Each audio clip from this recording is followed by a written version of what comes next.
My name is Lane, and I was 68 years old. I had settled into the grand lie of stillness, convinced the fire was gone, the deep fundamental appetites muted forever. Then, a sudden, powerful intrusion brought him into my life. I met Curtis. He was a force, sun-tanned, strong build, a presence that commanded the space between us.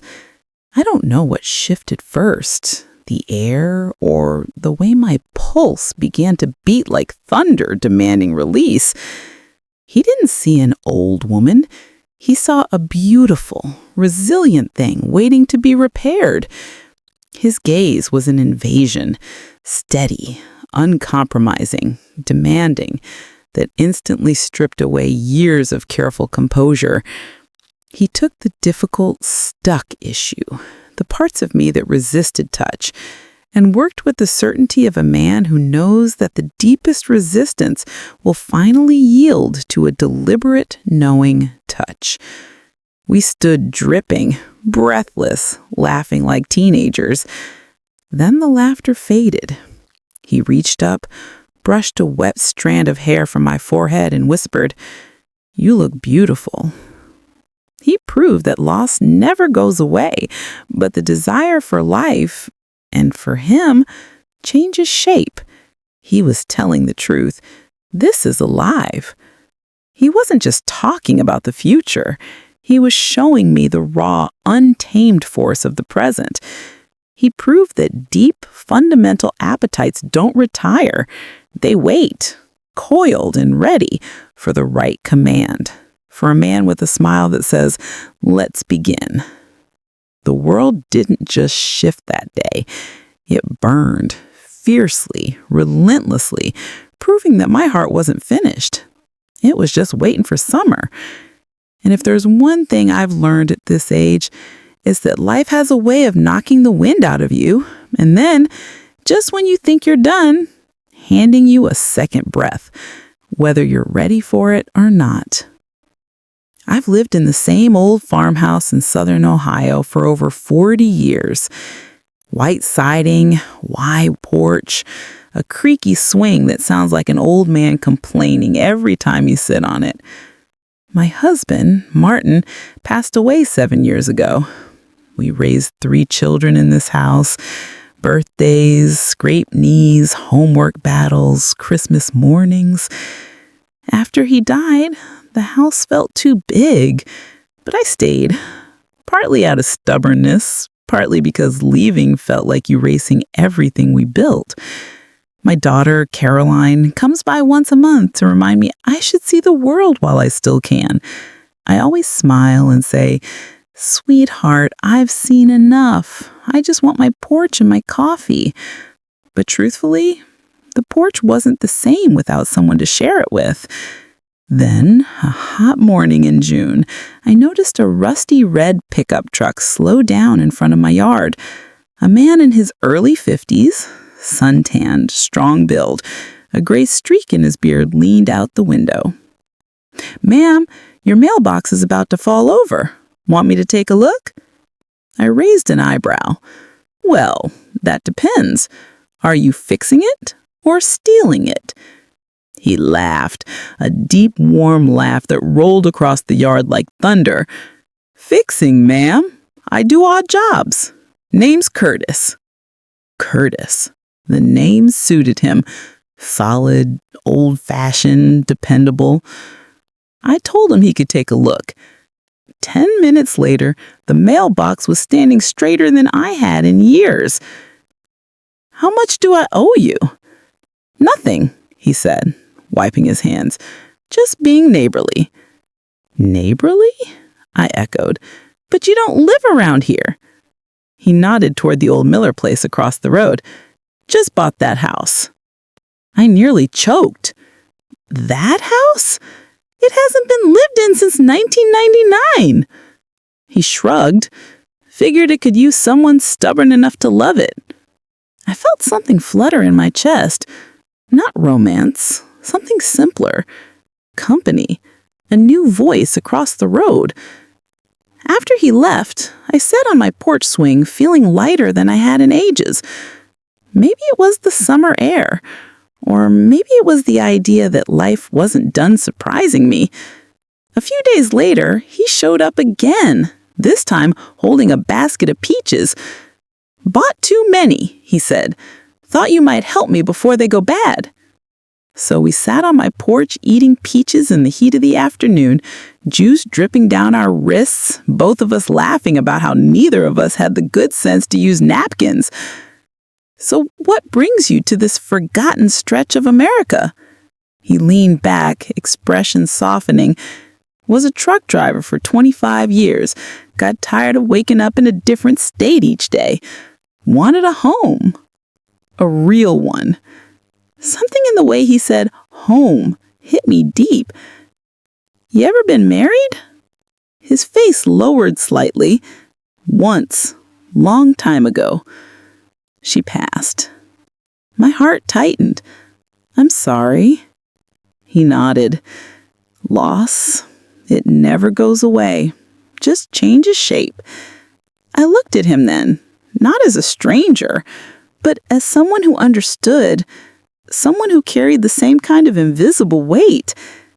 That afternoon stretched into evening. We talked about our kids, our regrets, the things we wished we'd done sooner. I hadn't talked like that in anyone in years. When he finally left, he paused at my porch steps. "You've got a peaceful place here. Mind if I come by again sometime?" "Only if you bring peaches," I joked. He grinned. "Deal." And just like that, summer didn't feel so lonely anymore. Curtis kept his word. In fact, he kept it so well that by the end of June, I started joking that he lived on my porch more than in his own house. Every morning, around 9, I'd hear the sound of his boots on my gravel path. He always carried something with him. Fresh tomatoes from his new garden, a slice of pie from the diner, a jar of local honey.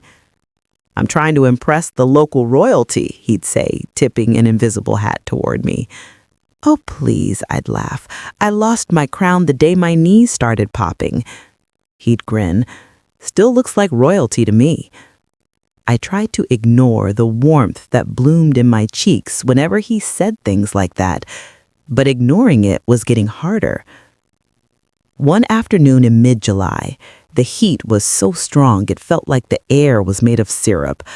I was sitting on the porch swing when Curtis walked up holding a small fan in one hand and a gallon of sweet tea in the other.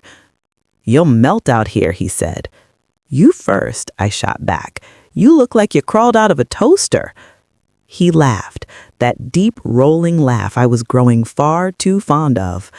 We sat together, sipping cold tea, the cicadas buzzing loud enough to sound like electricity. After a while, he said quietly, "You know, Elaine, I didn't expect to feel at home this fast."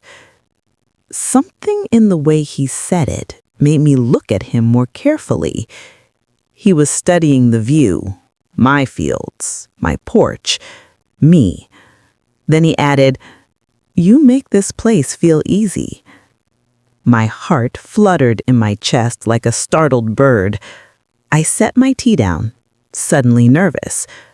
"Curtis, we're from different lives. I'm older, set in my ways, and you—" He cut me off gently. "Age doesn't scare me. Losing another good thing does." My breath caught.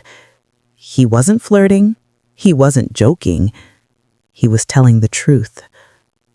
Before I could answer, thunder rumbled in the distance.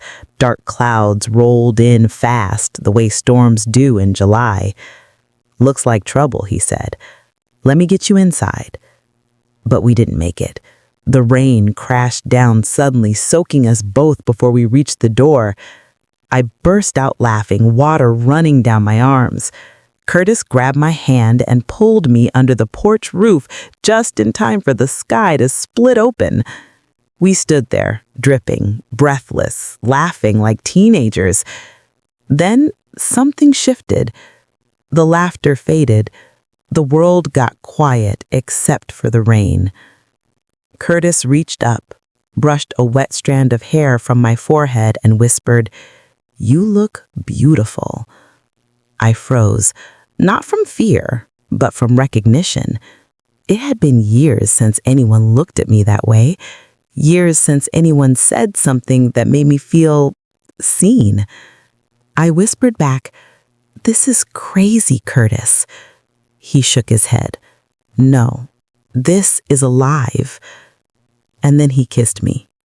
Softly, carefully, like he was asking a question. I answered him. After the rain, everything changed. Not all at once, not dramatically, but gently. Curtis started fixing things around my house without being asked. The broken shutter, the loose porch board, the leaky faucet I had ignored for 3 years. "I'm building job security," he'd say, smiling. But I knew better. He liked being near me, and I liked having him near. In August, he invited me to see his progress on the old Miller house. I hadn't been inside since the 90s, but when we stepped in, I gasped. He'd restored it with such care, fresh paint, warm lighting, old furniture brought back to life. "I thought this place was falling apart," I said, turning slowly. He whispered, "So was I." When I looked at him, he added softly, "You helped me put myself back together." It hit me like a wave, the truth neither of us wanted to say out loud. We had been healing each other all summer. But late August evenings bring reflection and fear. One night, after a long dinner on his porch, he grew quiet. "Elaine," he began carefully, "I know people will talk." I laughed softly. "People already talk." He nodded. "Maybe, but I want you to know I'm here. I'm not embarrassed. I'm not hesitating. I'm not going anywhere." His voice shook a little on the last sentence, a vulnerability I never expected from him. I reached across the table, took his hand, and said, "Curtis, I haven't felt this alive in years." He let out a relieved breath and covered my hand with both of his. "Good," he whispered. "Then let's stay alive together." By September, it was impossible to hide what was happening. We walked hand in hand at the farmer's market. We danced in my kitchen while dinner simmered.